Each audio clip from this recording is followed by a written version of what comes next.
今仔日就是元宵暝啊！台湾灯会呢是办伫个家己，这灯期拢总是13天，对今仔日正式来开始。除了有一座这主灯以外，也阁有2座副灯，甲22个灯区，加起来呢是有超过600件的作品。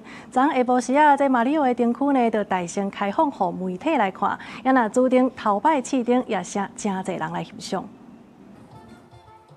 看到假的翁仔入面头前，受邀请来参观的网情，大家拢徛好姿势来翕相。2026台湾灯会是头摆甲日本知名厂商合作，打造面积超过2公顷的马里奥灯区，并用灯光艺术甲互动体验的内容，提供予来遮的亲子家庭。感觉很好玩，然后觉得说那这一次嘉义办的那个灯会非常的盛大。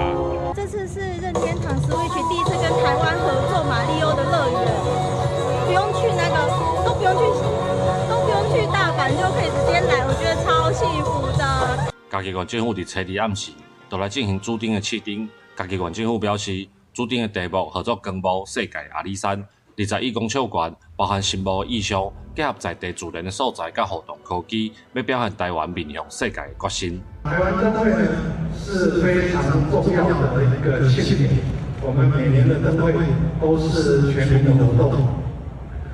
借由灯会带领大家认识台湾。它不只是台湾的一个节庆，是国际很多的演出单位，包括旅客，都会来参观台湾灯会。所以用所谓的跟世界交朋友，世界的阿里山，我认为非常符合整个台湾灯会的调性。2026的台湾灯会伫初3暗时7点，会由赖清德总统来主持开灯，超过600件灯艺作品，加强13天的活动。